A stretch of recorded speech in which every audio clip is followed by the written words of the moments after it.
I'm out here today and I'm doing another little review. Today I'm going to be reviewing the Artemis T28. Now again, someone messaged me on my YouTube channel, said that they had a torch that they wanted me to test and go over. Generally, again, I don't review things that I don't think aren't very good in the first place, so you should know now that I think it's quite good. But I said if I didn't like it or it didn't work out for me, then I wouldn't review it. So with that in mind, they still wanted to send it me, and this is it now. So it came in this little box, nothing fancy, which is probably a good thing. I'd rather them spend money on the product than the actual packaging. And this is the torch. As you can see, it's not a small torch. I've had things like this before. There was a review I did ages ago on my first torch, and technology's certainly moved on since then. So this torch is quite a bit heavier. I'll put the weight in just here. But the thing that took my eye with this is you've got red, green and white on here just by using this little switch. So you switch that, green, white, red, so you don't need to carry around filters with you. Now the benefit of that is if you're shooting rats, they might get used to a white light and then you switch to green and they don't flare off quite so much, or they get used to the green and the white and then you move to the red and you can shoot a few more. So that's the real benefit of having different colours. Obviously it's not as good as using night vision, but some people's budget doesn't allow for night vision, and this is pretty much who this torch is marketed for.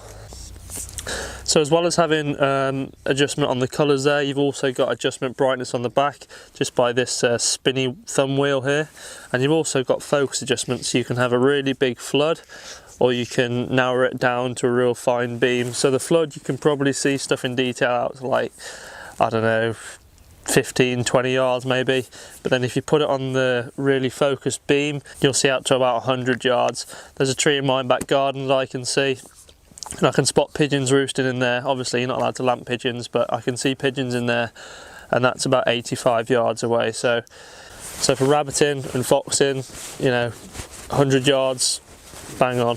Anything further, I'd probably want to go for something a bit more powerful, or the night vision. As soon as you step up the power, you step up the price, and by which point you might as well use infrared. Charging is something that I've never seen before. You take the battery out, and it's got a little USB charger there, and you actually just plug the wire straight into the battery, which is a bit strange. It's a new idea for me, but it works just fine, and I've had no issues. The way I mounted it to the gun was the trusty old double pipe clip, glued and screwed together. That just snaps on there and then snaps on top of the scope. These pipe clips cost me 8p each, so a total of 16p plus the glue plus the screw. And yeah, it's worked for me for years. You can buy specific torch mounts, but what's the point? So here we've got the trusty HW100, Eagle Vision on the back, and that just snaps on there. Quite neat. Adds a little bit of weight to the gun, as you'd expect, but yeah, it looks smart on there. I have this in my bag all the time.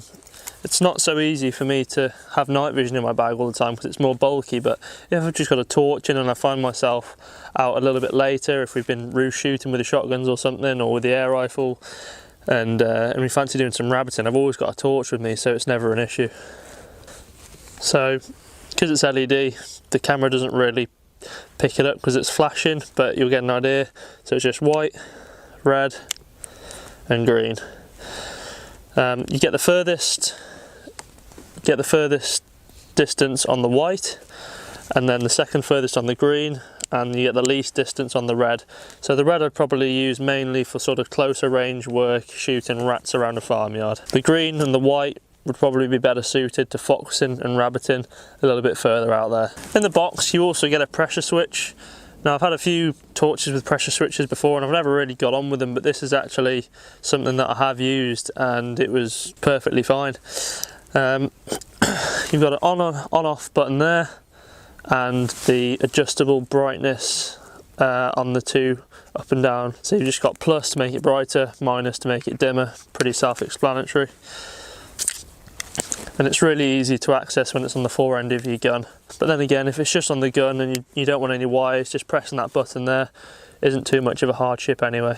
So what else came in the box? It came with this Picatinny Rail if you wanted to chuck that on top of your scope, so you have a permanent attachment there, and then a mount there that you'd put on the torch. So yeah, it just saves you having this pipe clip, but I quite like this because it's really light and I can just take it off and put it on, and it's just mega quick and super simple. And I also got a little bracelet, which is a lovely little touch. So this pretty much does everything for me now, so I'm going to sell all my other torches. I can't really see the point in keeping a load of torches that just don't really do as good a job as this. So I'll be selling those. I'll probably just chuck them on eBay. They're not worth very much, but it's just clutter, and this for me is just one torch that does everything I need at the minute. Now I've mentioned price a few times, and this comes in at, I think it's $150, so that would be £120. It didn't take too long to get to me. When the rep said that they'd sent it, it probably took a week or two to arrive, which is fine, not too much of an issue. It's not like I'm out shooting every night anyway. So yeah, delivery time, not too bad at all. Is there anything I don't like about it? Not really. I mean, it's a torch. It is what it is, it works, and that for me is the main thing. I really like the extra features on it, the adjustable brightness, the focus, and the colour adjustment. It's light enough to go on my gun and not really notice it, and seems pretty reliable as well. One thing I did do was I wanted to make sure that this really was rugged enough and it wasn't going to break on me, so I actually took it mountain biking, made a clip and stuck it on my helmet and rode that hill there. And yeah, it was no problems at all. We did like 3 laps and I could see everything brilliantly, which would also indicate to me that if I was going to put this on a bigger rifle, like I don't know, a big centerfire rifle, then it would withstand the shock of that as well. Obviously it's a little bit different to mountain biking, but I'm pretty confident it would be okay. If you guys bought one of these and you're happy with it, or you're not so happy with it, put it in the description and let everyone know what you think, because you know, we all value your opinions, and yeah, the more knowledge the better. To buy these, I'll put the link in the description. Some people seem to struggle with that. They leave in the comments, where do I buy this? How much is it? I've told you how much it is, the link's in the description. If anyone asks me where the link is, I'm just not going to reply. It's just common sense. So yeah, I hope you enjoyed the video. If you liked it, please give it a like and subscribe, and turn the notifications on to get notified when I upload a new video. Thanks very much.